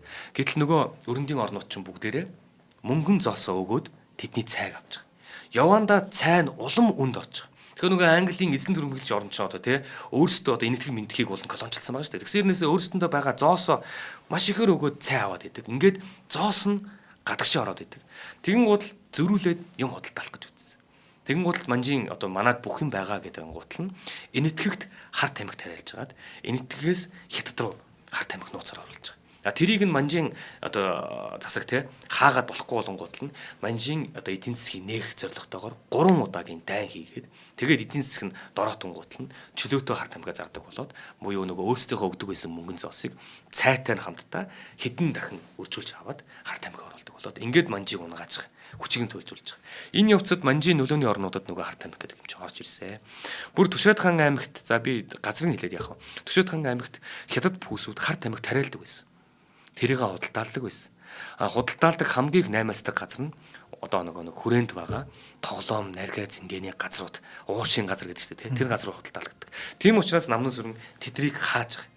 Уушийн газруудыг хааж байгаа. Тэгээд Монгол иргэн, гадаад иргэн хоёрыг тусад нь болгож байгаа байхгүй. Тусад нь өөр бүс нутагт амьдардаг болгоод тэр голоор нь бүр ингээд зам татаад ингээд тусдаа газар шүү гэдгийг нь тодорхойлоод тэнд нь одоо харуул хамгаалт тавьж ингээд тусгаарлаж байгаа. За тэгээд хар тамхи Монголд худалдаалах юм бол шууд цаазаар авна гэж тулгасан. Хар тамхи Монголд та нар худалдаалах юм бол шууд цаазаар авна. Тэгээд дээрээс нь тэр зугаа цэнгэлийн газруудыг хааж нэг нэгэндээ хар тамхи худалдаалах бүх юмыг таслан зогсоосон. За хэрвээ бид нар тэр үед энэ зүйлийг алдсан бол бүр дуусаа. За тэгээд түүний араас бол өвөр Монголыг чөлөөлөх 5 замын байлдаан гэж. Энэ байлдааны талаар би энэ дайны талаар бол бүр хичнээн дугаар хийгээж барагдахгүй. Гэхдээ дурдах цаг удахгүй ирнэ те. За тэгээд түүний амьдрал руу эргээд оръё. Тэрээр Монгол улсын анхны ерөнхий сайдыг хийгээд энэ олон ажлуудыг бүр эдэн талгүй те тал хийж явж байгаа. Яаж тэр хүнд хэцүү цагт те. Монгол улсад төсөв мөнгөч байхгүй ийм цагт яаж босож ийсэн байна. Тэгэл өстөө нэг урд хормоогоор хойд хормоог тэгэл хөрхийн нөгөө гуух газраасаа гуугаал те бүхэл юм дээр ингэ явж байгаа. Түүний хувьд Магсар зав гэдэг хатантай ханилсан штэ. 2 хүүтэй болсон. Харамсалтай нь 2 хүүгээ хоёулангийн алдсан. Зүгээр төрхийн индэгдэл мэдэглэр биш ч бүр том болсон хойно нь алдсан. Тэгээ энэ нь яг уу нэг талдаа бас өвчин зовлон нэтэрэ гэж юм яригдчихсэндээ нөгөө талдаа түүний сайн ноён хан хэмээх энэ цолыг залгамжлах, угсаа залгамжлах одоо түүний одоо яга угсаа залгамжлахад ингээл хин нэгний хүүхдийг ходуулж тэгээ өөрийнхөө хүүхдийг ингэх мингэх гэсэн тиймэрхүү юм болдог шүү дээ, тийм. Тиймэрхүү нөлөөллөөр бас алдсан байж магадгүй гэдэг. Ямар ч байсан хоёр хүүгээ хоёуланг нь алдсан, төрсөн хоёр хүүгээ. Уул нь бол алтан ургийн сайн ноёны угсаа залгамжлах хүү шүү дээ. Тэгэхээр угсаа залгамжлах одоо хүүг болсон. Одоо манай Чингүн хаан дөржиг яаж хүүгийг байхгүй болголоо? Түнтэй л адилхан. За тэгэхээр түүний араас хоёр хүүгийнхээ араас нэгэн хүүг өргөж авсан гэдэг. Гэхдээ өргөж авсан гэдгийг аман яриа байдаг болохоос биш төрсөн хүүсгэн мэддэхгүй. Түүнийг авдийн гэрэл гэдэг. Авдийн гэрэл гэдэг энэ нэр маш олон зүйл дээр гарч ирдэг. Байгаасаа ч гэж Монгол түмэн хүсдэг. Авдийн гэрэл 1914 онд хаант Орос улсад айжлагт нь сайн ноёнхаа намнаас өрөн чи одоо нөгөө өндөр гонгор цэргийн талыг нь хариуцаад хамгаалагчаар нь тэгээд хатныгаа хүүгээ тэгээд маш олон яамдуудынхаа сайдуудыг аваад 20 гаруй хүний бүрэлдэхүүнтэй хаант Оросод айлчилдаг. Энэ айлчлалын үеэр авдийн гэрэл хүү хамт явсан. Авдийн гэрэл хүү хамт явж байгаа зураг нь байдаг. Бичлэг нь ч байдаг. Тэгэхэд тэр хүүг харахад яг л сайн ноёнхан гэмээр өргөж явсан хүү гэмээргүй. Тэгээ энэ хүүгийн чинь яг хөө зөвхөн тэр хүний аман ярианаас бол 10 хэдэн настай байхад өргөж авсан гэдэг байхгүй. Гэтэл 10 хэдэн настай байхад өргөж авсан хүү тэр үед яг л аав шиг цэх тэгээд ер нь л юм гигээ сасарсан ийм нэгэн хүү байгаад байдаг. Харин авдийн гэрэл хүүг болохоор 1920-ад оны сүүлчээр Төвдийн Лас хотод Бурхны ном үзэхээр яваад эргэж ирээгүй гэж хэлцдэг. Ингээд түүний одоо юу гэдгийг сураг гэдэг юм уу те Орос сураггүй ингээд байхгүй болдог. Авдийн гэрэл гэдэг энэ хүүг. Энэ бас маш том учир холбогдолтой хойно. 1915 оны орчим Батсүх гэдэг нэгэн хүү төрүүлсэн болтоо байдаг гэж байгаа. Тэгэхээр бас яг өөрийнх нь төрсэн хүү эсхийг мэдчих бат чадахгүй. Яагаад гэвэл өөрийнх нь төрсэн хүү гэх юм бол энэ хүүгийн аминд бас халтай. Үнэхээр хэцүү цаг. Тэгэхээр өөрийнх нь төрсэн хүү болтоо байдаг гэдгээр энэ яриаг үргэлжлүүлээ. Тэгээд түүний хувьд болохоор за энэ хүүгийн талаар төгсгөлд нь ярих юм аа. За ингээд хувьсгал өрнүүлж тусгаар улс болж чадсан хэдий ч монголчуудын хувьд гадаад дотоодын нөлөөллөөс шалтгаалж улс төрийн нөхцөл байдал тогтворгүй төрийн чухал албанд ажиллаж байсан хүмүүсийн хоорондын үл ойлголцол тэмцэл улам нэмэгдсээр байсан. Яг энэ хүнд цагт намнын сүрэн Монгол улсын төрийг тэргүүлж ирсэн. За ингээд тэдний тэмцлийн хорт ухшгийн дунд гаднаас ч бай дотоодч бай дотоодод ч бай ингээд одоо тэмцлээс болоод халахын нөлөө бүхий зарим ноёд маань цэл залуу эдэр насанда хорвоог оргисоор байсан. Тухайлх юм бол 1915 онд Түчээд хаан Дашнам Засагт хаан Сономар авдан нөгөө дөрвөн хаан чинь ингээд өнгөрөөд байгаа хэвээр. Тэгэл 1915 онд Чингүн хаант орж бас зуурдаар хорлогд нас урж байгаа шүү дээ. Гэх мэтчлэн энэ үйл явдлууд болоод байгаа. Түүнийг нүдэрээ үзэж суугаа намнан сүр. Тэгээ ер нь бол болоод байгаа үйл явдлын ард баг ээлж нь ирж байгаа гэдгийг ч баг мэдээд байгаа. Гэхдээ түүний хувьд бол бие нь ингэж өвддөг гэдэг байгаа. Тэгээд үүнийг магадгүй бие нь өвдөж байна гэж хэлээд те яг өөрийгөө одоо ингээд амьд үлдэхэ ботсон байж магадгүй. Нөгөө талд үнэхээр бие нь өвдөг байсан ч магадгүй. Гэхдээ ер нь бол бие нь өвдөж байгаа гэдэг нь баг үнэн баха миний хувьд. Ягаад тэгэхээр энэ нэг бүтээн байгуулалтыг одоо өөрөөс нөр хийх хүн байхгүй болсон тохиолдолд те яаж хийж байгаа л үзнэ. Гэхдээ бие таараа тул албанаас чөлөөлж өгөөч гэж хэд хэдэн удаа одоо богцод хандсан байдаг. За ингээд нэг удаа бас чөлөөлүүлээд хараад нутагтаа байж исэн. Энэ нь 1918 оны намар. 1918 оны намар нутаг руугаа явсан. Нутагтаа үлдэж яхад нь Богд хаан даруй нийслэл хүрээнд эргэж ирэхийг хүсэн дуудсан баг. Ингээд тэрээр нийслэл хүрээнд ирсэн байдаг. Түүнээс хойш туд удалгүй намнан сүрэнгийн харьяат хошууны тамгын газарт Богд хааны бие илчлэн шүн өдрөгөө давхсаар агаад Богд хааны бие давхиж ирээд одоо намнан сүрэн хан нас болсон тухай мэдээг дуулгасан. Ингээд хошуунаас 10 хэдэн хянаар тэмээн хөсгөр яаралтай хүрээнд ирж хатантайгаа уулзж байгаа. Тэгээд түүний шарлыг аваад нутаг уцгаар болдог. Энэ нь 1919 оны 4 сар хавцаа. За би яг энийг нь уншаад танилцуулжээ.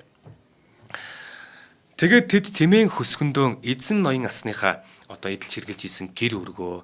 Тэгээд дээрэс нь Богд одоо намнан сүрэнг өнгөрчин гутал те араас нь одоо буян номынх нь ажил энэ төр юмыг ингэж хий бид нэр одоо хамгийн чухал хүмүүсээ алдлаа гэд одоо байж болох өргөл барьц юу гэдэг те тэр болгоно өгсөн байдаг. Тэгээд тэр болгоныг нь аваад тэгээд тэмээн дээрээ ачаад алтан шарлыг нь болохоор их гарын баранцад хадгаар ваадаг нь ороож хүрээ төмөрчнөр үн хөлс үлэмжийг үл хайхран хийлгсэн хуруу зузаан аранзан зис авсанд одоо агуулan хавхалж морин дамнуургаар дамнан төрсөн нутагт нь аваад явж байгаа. Нөгөө хянар нь нутгаас ирээд ноёныгаа аваа явж байгаа гэсэн үг шин. Намнан сүрэн ноёны цогцыг тийхүү морин дамнуулгаар дамнан нутаг хошууны төв онгийн голын хүрээ хүрэлцэгчдэд Хүрэгчдэд бие бэлдэр бадрун чирэг, бэр тэнхэл сайтай, аян жин тэг дадал туршил тэсвэр хажуудалж бүхий бөгөөд тэмээн тэн тэртэхгүй идэрхэн насны эрцүүл аван явсаар одоо нутагтаа авчирсан байна. Тэгээд түүний шарлыг болохоор очсон даруйд маш их уу гашуу хүндэтгэл ёслон үйлдэж нутаг олон нугасаа хитэн үеэрээ заламжж ирсэн сайн ноён үлээд тэ. Тэгээд үнэхээр хүндэлж исэн хайрлж исэн сайн ноён. Тэгээд сайн ноёнгийнхоо тэр удам судрыг бас л дээд зэрэгт гаргаж хан цолоор шагнуулж сайн ноёнхан аймаг болгон баталсан Бүтээнт Монгол улсын анхны ерөнхий сайд гэдэг ийм том ноёныга ард түмэн нь бол мэдээж л маш уу гашуудаар хүлээж авч байгаа шүү дээ. Тэгээд уу гашуу хүндэтгэл ёслол үлдэж онгийн голын хүрээний баруун урдах шивэ толгоон өвөрт оршин суугч нарын мужаанаар хан жаргалын нуруунд яаравчлан бариулсан бяцхан сүм шамбад отго жинс малгай тэргүүтэн ям ёслолын уул улсан гэхэд иж бүрэн гоёмсог сайхан хувц сунар хасаан өмсгөж бас бусад үнэт идвэлгийн зүйлс дээжс бус үнэт идвэлгийн дээжс үнэр танар өв тэгш сайхан хүж арц утлах. За тэгээд аманд нь зинбэн эрдэн зуулхан онголж оршуулсан байдаг. Тэр хийдэд. За тэгээд Магсар хатан болохоор нөхрөө өөд улсын дараа нутагтаа байсан түүнийг одоо ардын өвсгөлийн жилүүдэд 2 ч удаа, баг 3 ч удаа гэдэг. Одоо нэг сайн ноён ханы хатан шүү дээ. Тэгэхээр 3 ч удаа ардын өвсгөлийн жилүүдэд хөрөнгийг нь хураасан. Тэгээд тэр үед болохоор Магсар хатан болохоор нөгөө нөхөр нь өнгөрчөөд одоо нутагтаа байж штэ тий. Тэгэх үедээ нөхрийнхөө одоо идэл хэрглэж исэн, өөрсдийнхөө идэл хэрглэж исэн тэр зүйлсүүдийг нутаг олондоо тарааж өгөөд ингээд өгөөд идэг байсан. Тэгсэн чинь ямар ч араас нь одоо 2 3 удаа ингээд бүгд ингээд хураагаад ингэсэн юм байна. Тэгсэн чинь яг нөгөө хураагдаад юу ч хөө болоод хоцорж байгаа штэ тий. Ингээд хоцрохт нь ард иргэдэн хатандаа нөгөө өөрийнх нь бэлгэж исэн зүйлсүүдийг эргэж өгч байгаа байхгүй. Тэгээд ихэд хүндэлдэг, тусдим болон амьдарч ирсэн гэждэг. Тэгээ хатны хувьд болохоор 1960-аад онд нас барсан гэлцдэг юм билээ. За харин түүний нөгөө Батхүү гэдсэн шүү дээ 15 онд төрсэн гэдсэн Батсүх шүү. Батсүх гэдэг хүн сайн ноён хан ноёны зэргийг салгамжилсан. Тэгээд 1929 онд бас нас барсан. За тэгээд иймэрхүү үйл явдлууд ер нь болсон байдаг. зөв би энэ дээр нэмэлтээр хэд хэдэн зүйлийг би оруулж ирээгүй маа. Зөвхөн дуртахад Пётр Кузьмич Kozлов гэж байгаа тий. За энэ хүн Монголд хэд хэдэн удаагийн экспедиц хийсэн. Тэгэхдээ манай ноён ууланд хүннүүгийн язгууртны булш байт юм байна гэдгийг илрүүлсэн. За бас ингээд малтлага хийж үзсэн. За тэгээд Монгол орны хаан бас юу байж болох талаар судалсан байдаг. Малтлага хийсэн байдаг. Тэгэхдээ тэр хүний үлдээсэн нэг тэмдэглэл байгаа юм л да. Энэ тэмдэглэл дээр одоо тэр онгийн хүрээг яриад байгаа. Нэг юм хүрээ байгаамаа. Тэр хүрээнд очиход ард иргэд нь ойртуулахгүй. Ард иргэд нь хамгаалаад ойртуулахгүй нэг газар байсан. Тэгэхээр нөгөө сайн ноён ханы юу байх гэдэг байгаа байхгүй. Тэгэхээр тийшээ ойртуулахгүйсэн. Тэгээ бид нар үзэж чадаагүй гэдэг ч үлээ ингээ буцсан гэдэг юм байлээ. Тэ тэмдэглэл дээр. Нөгөө талдаа одоо ингээ сүм байгаад шүү дээ. Тийм хийд ч юм уу жижиг юм бариад ингээ оршуулчлаа шүү дээ. Тэнд байгаа нь ойлгомжтой. Гэтэл тэр нутагт маллахаар ирсэн 2 хүн энэ булшийг нь тонсон. Сайн ноён ханы булшийг тонцсон байдаг. Тэгээд түүнээсээ болоод бас баригдаж байгаа дараа нь суллагдсан гэдэг яриа байдаг ус. Ер нь бол түүний булшийг тонсон байдаг. Тэгээд ард түмэн нь ойртуулахгүй байсан хэсэг гэдэг шүү дээ, тий. Тэгээд Kozlovын тэмдэглэлээр гардаг ард түмэн нь ойртуулахгүй байсан хэсэг гэдэг нь манай энэ өвөр хангаан уян цумаас хойшоо Арслан хайрхан гэж байгаа. Арслан хайрхны магнаа дээр 12 илүү 13 булш байгаа. Энэ нөгөө яриад байсан сайн ноён үе залгамжлан авч ирсэн сайн ноёдуудын булш. Түүн дээр намны сүрэнгийн булш нэмэгдэж очсон гэдэг юм байна лээ. За ер нь бол бид ингээд ухах юм бол бидэнд одоо хүндэлж хайрлж те биширч өлмөдөн сүгтгөр ийм олон агуу сайхан түүх зүйлсүүд байдаг. Би зүгээр хамгийн сүүлийн үеийг мэдээлгээд байна шүү дээ те. Одоо өнөөдөр чинь 2026 оны 3 сар ч те. Гэтэл яг цагаан сарын өмнө 2026 оны 2 сарын 13-нд нэг мэдээ гарсан байгаа байхгүй. Дөнгөж өчигдөрхөн гэсэн үг. Ямар мэдээ гарсан бэ гэхээр сайн ноён хаан намны сүрэн өөрсдийн тусгаар тогтнолоо бэхжүүлэхийн үн цэн нь гадаадын олон улстай харилцаж тусгаар тогтнолыг бэхжүүлэх үйл явдал маань гэдгийг ойлгоцсон. Тийм учраас маш өндөр хараа хяналтанд орч гисэндээ. Одоо 14 онд одоо нөгөө Петербургт очиж байгаа шүү дээ. Петербургт очиход нөгөө саяны яамдын сайдуудтайгаа гэр бүлтэйг ингээ очсон гэдэг шүү дээ. Тэгэхдээ маш олон сайд нараа гинэ тэр хүмүүстэй уулзсан. Гэхдээ тэнд маш өндөр хараа хяналтанд ор байсан байдаг. Хаашаа ямар ч тэр одоо Петербургт байгаа гадны өөр орны дипломат албаны хүмүүстэй уулзуулж муулзуулахгүй те. Ийм байх үед ямар аргаар юм мэдэхгүй. Сайн оюунхаа намнын сүрэн Петербургт айлчлахдаа Их Британийн хаан 5 дугаар Жоржд илгээсэн нууц загтал хөтөл байсан. Тэр нь одоо ил болж байгаа. Тийм. Бүр ингээд өчигдөрхөн ил болж байгаа. Тэр нийт гаргацсан юм уу Тийм, тийм нийтлэл явуулсан гэдэг. Тийм одоо тэрийг бид нар удахгүй өөрсдөө бүгдээрээ үнэхээр ийм юм болсон юм уу гэдгийг мэднэ гэсэн. Ийм загтал ирсэн юм биш. Бүр яг ийм бичвэртэй гэсэн юм бэ Тийм шүү бүр дээ. ил болцсон байна. Тэрний талаар манай Чингис хаан музейн удирдлага чулуунга ярьцлага өгсөн байл. Яг энэ одоо ингээд ил болцсон. Одоо удахгүй ингээд хэвлэлээр гарцсан байгаа. Тэр удахгүй ард түмэнд мань хүрнэ гэж. Бид ийм л агуу дээдсүүдийн үргэлжлэлтэй. За болсоо. За баярлалаа ганаш. За. Одоо бүр хэлэх ч үг болтохгүй. Үнэхээр 33 настанда бүтэн улсыг босгох гэж тэгж явна гэдэг бол нэрээ. Тэгэхээр манай залуучууд ч гэсэн за бид ч гэсэн ялгаагүй тийм. Өөрсдөө нас баг гэж битгий голоорой. Тийм шүү дээ. Улсынхаа төлөө, гэрийнхээ төлөө, юу н гэрийнхээ төлөө явна л гэдэг чинь улсынхаа төлөө л явна л гэсэн үг л тийм. Бидэд яг уу яг энэ санаа бодол нийлдэг хэдэн хүмүүс ингээл ярилцаж сууж байгаа. Бүр л яг энэ асуудал руу орж байгаа юм л да. Мэдээж одоо яг сонирхдаг зүйлс нь учраас тийм. Тэгж явж байгаа л айгүй эмзэг санагтал надад. Өнөөгийн байгаа бидний байдал дээр магадгүй зарим нэг юмуудыг харжаад үнэхээр бас гомдмоор тийм өр өвдмөр бид нар үнэхээр ачаагүй байгаа юм байна да. Яг энэ тэр үеийг бодох юм бол гэж бодмоор ийм эмзэглсэн зүйл дээр яг санаа нэгдсэн хүмүүс байсан баг.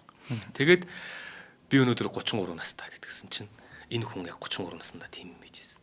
Тэгэл тийшээ хандаж одоо хийж хийхийг хүссэн зүйл маань л байсан байхгүй тэр болохоор. За баярлалаа ганаш. За баярлалаа. За өнөөдрийн дугаарыг маань чанартай амьдрын еврейтэй FS Construction-ы Morton Residence болон бид аз жаргалыг үйлдвэрлэдэг Moncondi брендийн Shira шар сүний хамтдан ивент итгэлээ. Нэвтрүүлэг маань та бүхэнд YouTube-ийн од мөндөр болон NTV телевизээр 83.3 107 столгоны од мөндөр радиогоор хүрсэн. За дараагийн дугаараар уулзъя. За баярлалаа.